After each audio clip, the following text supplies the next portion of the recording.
You're listening to the Options Insider Radio Network, the home of the Options Podcast. For more quality options programs, visit theoptionsinsider.com or search for Options Insider Radio Network in your podcast provider of choice. Listeners can also access all of our programming through our mobile app available in the iTunes and Google Play stores. Select programs are also available via live stream at mixlr.com/options-insider.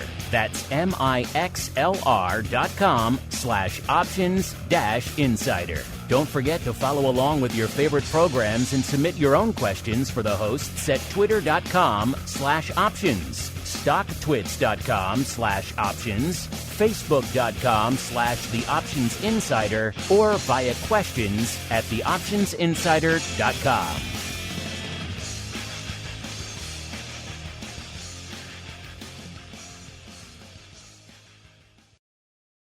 This is the Options Industry Council's Wide World of Options.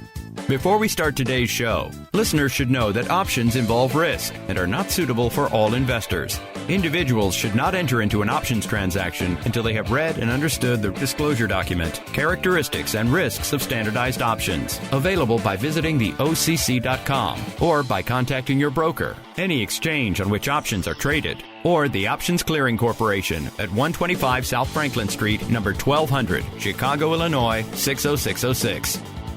The Options Industry Council is an industry resource provided by the Options Clearing Corporation, collectively OCC. Any strategies discussed are strictly for illustrative and educational purposes only and are not to be construed as an endorsement or solicitation to buy or sell securities.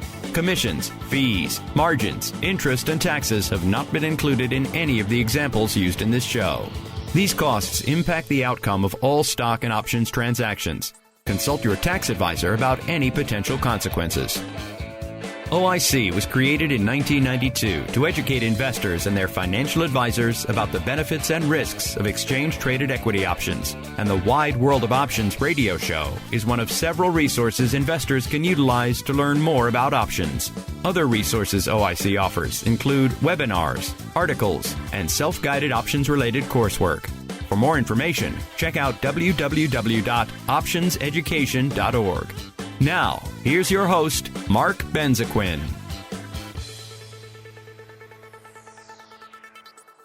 Hello, everyone, and welcome to another episode of OIC's Wide World of Options.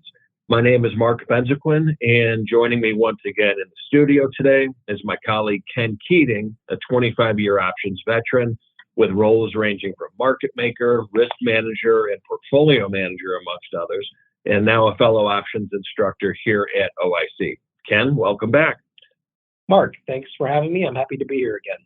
So, Ken, as you know, one of our favorite topics to discuss here at OIC is volatility, as it's the fuel that powers the markets. But sadly, it's also one of the least understood concepts, especially when it comes to those new to options. And since we've been experiencing a good deal of volatility lately in today's market, and seeing as how you'll be speaking to the topic in the next OIC webinar, I thought it was a good idea to have a discussion about volatility, talk about a few of the volatility metrics investors might look to, and dissect a few of the more popular strategies investors might use to either take advantage of volatility or protect themselves from it. How does that sound? Sounds great. All right, so let's start out with the basics for those listeners that might be new to options. First, historical volatility. What is it and why should investors care? Okay, so to start with historical volatility, when we talk about historical volatility, what we're looking at is how volatile a stock has been in the past. So historical volatility is a backward-looking metric. So think of it as if you're looking at historical volatility on a chart, it's kind of like an EKG for that stock. It's how volatile it has been in the past. Right, and when you're talking about volatility, you mean the trading range from, day to day. Correct. Okay, so historical volatility shows us where the stock has been. How does that differ from implied volatility?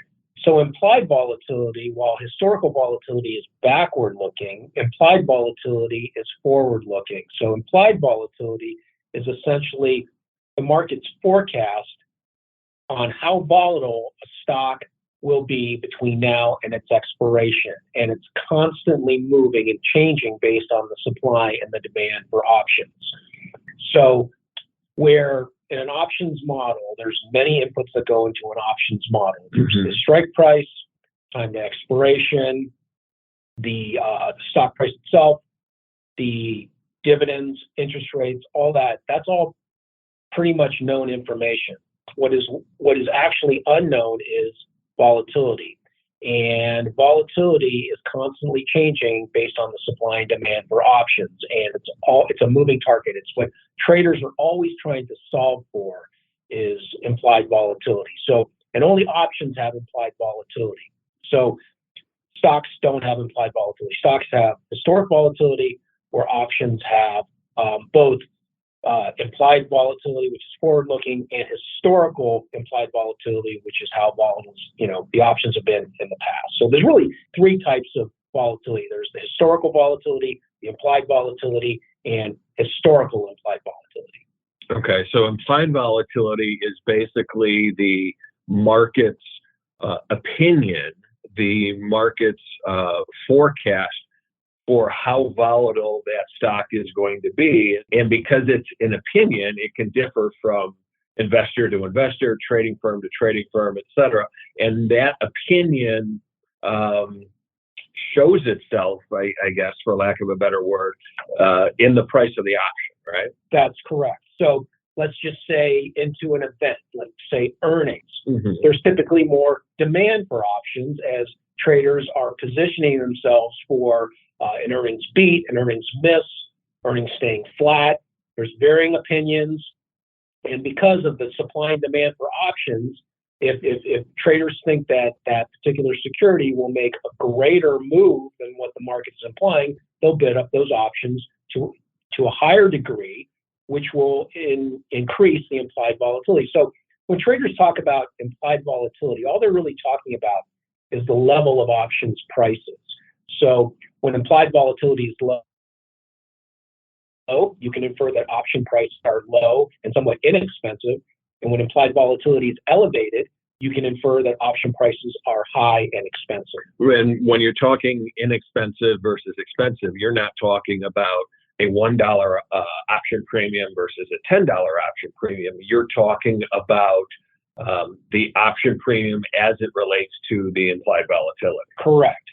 So when I was on a trading floor and when I was standing many years ago, and you were on a trading floor as well, traders, when they're talking about prices, they're not talking about the actual prices. I would never say, I bought this option for $1 and I sold this other option for $3. I would say something like, I did this spread where I bought a 20 ball and I sold a 35 ball, or I bought this straddle for a 40 ball, or I sold this strangle for 65 ball. So for traders to break everything down in terms of volatility is just another way of measuring prices in terms of volatility. So like I said, like to your point, a $10 option is more expensive than a $1 option, but it actually might be cheaper in terms of volatility. So traders really look towards implied volatility when trying to measure and gauge option prices.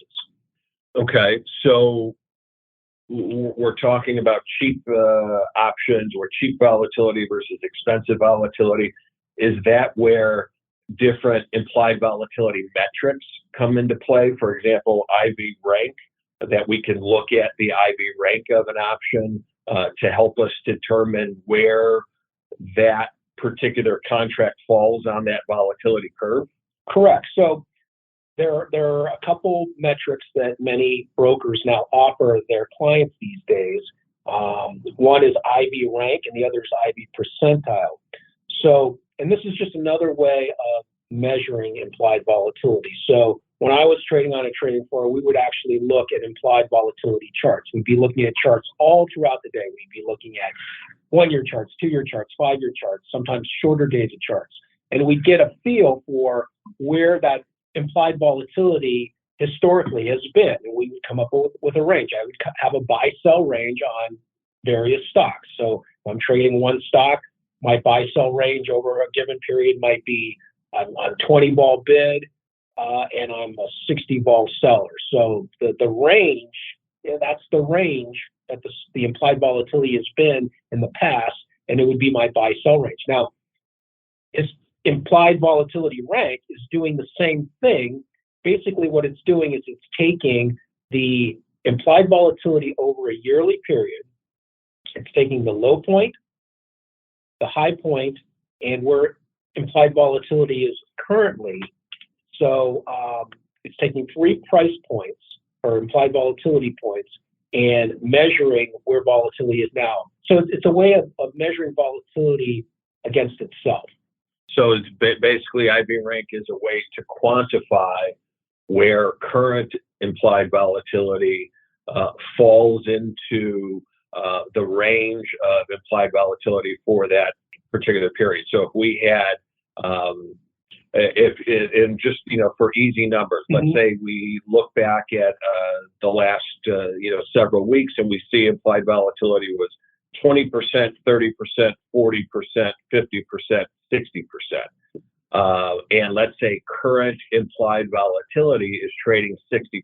So looking at that range, we know that the current implied volatility is at the top end of that range, and that would give us an IB rank of 100, that it's at the highest point that it's been in that range that we're looking at. An IB rank of 0 says that it's at the lowest point, and you as a trader or our listeners as investors might use that IB rank to gauge whether or not the current level of implied volatility is cheap or expensive. Correct. So IB rank, it's a ranking, but you can also think of it as a percentile based on its historical range, which is typically over a given yearly period. Okay.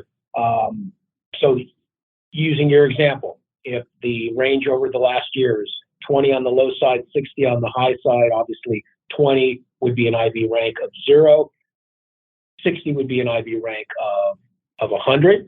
40 would be right in the middle and would be an IB rank of 50 or 50%. So it's a way of measuring implied volatility based on where it's been to where it is today. Okay. And how does that differ from IB percentile? So IB percentile is a little more granular, and it basically takes the implied volatility, and it tells you how many days that the implied volatility right now has been below the current level. So, for instance, let's just say the IB percentile is 85%. Okay. What that's telling you is that 85% of the time, the implied volatility has been lower than where it currently is, meaning that implied volatility right now is relatively expensive. So one way that, so let's just say going back to IB rank, let's say our IB, our range is 20 on the low side, 60 on the high side. Right now, implied volatility is at 40%. So it's a 50% IB rank. 50% IB rank. And let's just say tomorrow, all of a sudden, IB implied volatility spikes to 100, and then it drops back down to 40. Okay. So now the new range is going to be 20 on the low side, 100 on the high side. Okay, so that's going to change the IB rank. But the percentile is probably going to be something like 99 because it dropped back down to 40. So that 1 day spike is going to change the IB rank, but the IB percentile will give you a little more granular level of where the current implied volatility is based on rather than that 1 day spike. It'll take that into account, and it gives you just a better overview of where current volatility is. Kind of smooths out the spikes and the bumps, whereas IB rank wouldn't. Right. So you might have an IB rank that is, let's just say, 35%. So it's at the lower end of its historical range. But if the IB percentile is, say, 80%, okay, that would tell you that 80% of the time, implied volatility has been lower than where it currently is. Right. So even though the rank is telling you that the implied volatility is somewhat cheap, in reality, it actually might be somewhat expensive. So you really want to use these two metrics together to come up with an idea of where implied volatility has been, and then you can better gauge what kind of strategies you want to employ based on where current implied volatility really is. Right. Plus, it helps us differentiate. If you're looking at two different stocks, and let's say you're looking at the at-the-money call on both, maybe they're similarly priced in terms of option premium. We can use maybe IV rank and percentile to differentiate which option is theoretically less expensive. And again, not from a pricing point, but from an applied volatility standpoint, which one is maybe less expensive than the other, or vice versa, because that might help us make a decision as to which one we should buy or which one we should sell. Correct. So, typically, just like stocks, you want to buy low, sell high. Right. Same with implied volatility. You typically want to buy implied volatility when it's low, and you want to sell implied volatility when it's high, because Gotcha. volatility is somewhat mean reverting, meaning that over time, when implied volatility is high, it tends to drift lower, and when implied volatility is low, it'll tend to drift higher. Now, that's over a long period of time. Now, implied volatility can stay relatively high for long periods of time, just like we witnessed earlier this year. And implied volatility can stay unusually low for long periods of time. But over time, it's somewhat mean reverting. So that's why the idea that traders will typically want to buy low implied volatility and sell high implied volatility, over time, that generally works out. Okay. All right. So let's transition to our last topic, strategies, implied volatility strategies. I'm assuming that this is where we're talking about straddles, strangles, condors, things like that. Right.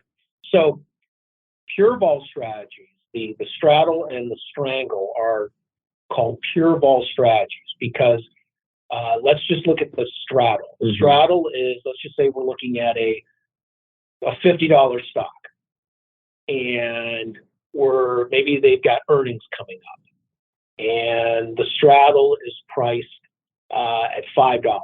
The call's trading for $2.50, the put's trading for $2.50. So somebody who buys that straddle is looking for that stock to make a greater than 10% move in this case to profit. So they don't care which direction the stock moves, they just need it to move. So if we're buying the 50 delta call and the 50 delta put, we have our market, our delta exposure is actually zero.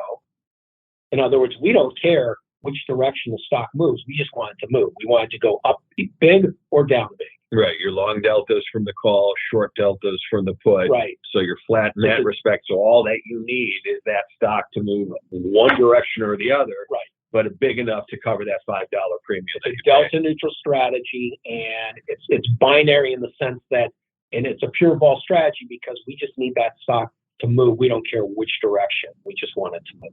Okay. And that's where the volatility comes into play, because when earnings are released, for example, maybe we get a volatility crush, prices come down, so that put is going to gain in value, or maybe the company beats estimates and call prices, raise. The idea is that we don't care which direction the market moves as long as it moves big enough to cover the premium that we paid for that straddle. And the strangle is similar, right? It's the cousin to the straddle in the sense that you're still looking for the same net effect, a big move up or down, but now with the strangle, because now you're using out of the money options as opposed to the straddle, which was at the money. Now you need that stock to make even a bigger move.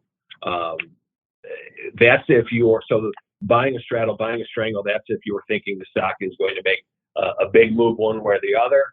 The opposite to that, selling the straddle or strangle, is where you don't think there's going to be much movement as well. So in that case, you're selling volatility? Correct. Right. So, obviously if I go onto my brokerage account and I buy a straddle, somebody's selling me that straddle. There's two sides to every trade. So somebody's selling me that straddle. So if I'm long the straddle, somebody else is short. So let's just say I buy a straddle for $5. If the stock's trading 50, I buy the 50 at the money straddle for $5, and you sell it to me for $5. So I pay you $5. That $5 goes in your pocket, but now you have a considerable amount of risk because now you have unlimited theoretical upside risk through the short call. Right. You have downside risk down to zero through the short put. So anybody who sells options, your reward is defined while your risk is somewhat unlimited. Whereas the option buyer has a defined risk, the amount that they paid for the premium, and unlimited upside exposure through the long call, profit potential down to zero on the long put. So not to say that selling options isn't a viable strategy. Some people do sell straddles, some people do sell strangles. It is a lot more risky. Now, there are strategies that you can incorporate that allow you to sell high implied volatility while mitigating your risk. And this is probably a subject for another podcast, which I'm sure we'll do at some point. But strategies such as butterflies, iron butterflies, condors, iron condors, credit spreads, credit call spreads, credit put spreads. These are all ways that allow the investor to sell elevated or high implied volatility while mitigating their risk. Right. That it's somewhat the risk is not range bound, but that there's a floor. Right. You can only lose so much. In theory, within the spread itself.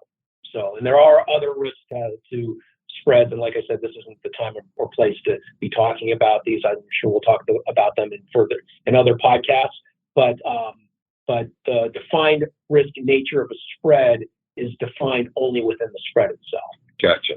Okay, Ken, thanks for the insightful information, and certainly thanks for joining me to talk about options once more. Absolutely. Thanks for having me, Mark, and I look forward to speaking with you again on a different subject. No, absolutely. And thank you to all of our listeners and supporters out there. Before we sign off, I want to invite everyone to register for Ken's upcoming webinar, which will take a deeper dive into all things volatility, including the concepts that we discussed today. You can register on OIC's website, optionseducation.org, to attend the live presentation, or you can view it on demand as well. And as always, please feel free to send us your questions via email at options@theocc.com or live chat with us on our website. Thanks again to all those listening, and we'll be talking with you again very soon. Take care, everyone. You've been listening to the Options Industry Council's Wide World of Options. If you have questions about anything you've heard on today's show, email options@theocc.com or visit www.optionseducation.org and chat with OIC's Investor Education team. Interested in connecting with OIC on social media? Subscribe to the OIC YouTube channel, like them on Facebook, follow them on Twitter at options.edu, and follow their page on LinkedIn. Thanks for listening, and be sure to tune in to the next episode of Wide World of Options. You're listening to the Options Insider Radio Network, the home of the Options Podcast. For more quality options programs, visit theoptionsinsider.com or search for Options Insider Radio Network in your podcast provider of choice. Listeners can also access all of our programming through our mobile app available in the iTunes and Google Play stores. Select programs are also available via live stream at mixlr.com/options-insider. That's mixlr.com/options-insider. Don't forget to follow along with your favorite programs and submit your own questions for the hosts at twitter.com/options, stocktwits.com/options, facebook.com/theoptionsinsider, or via questions@theoptionsinsider.com.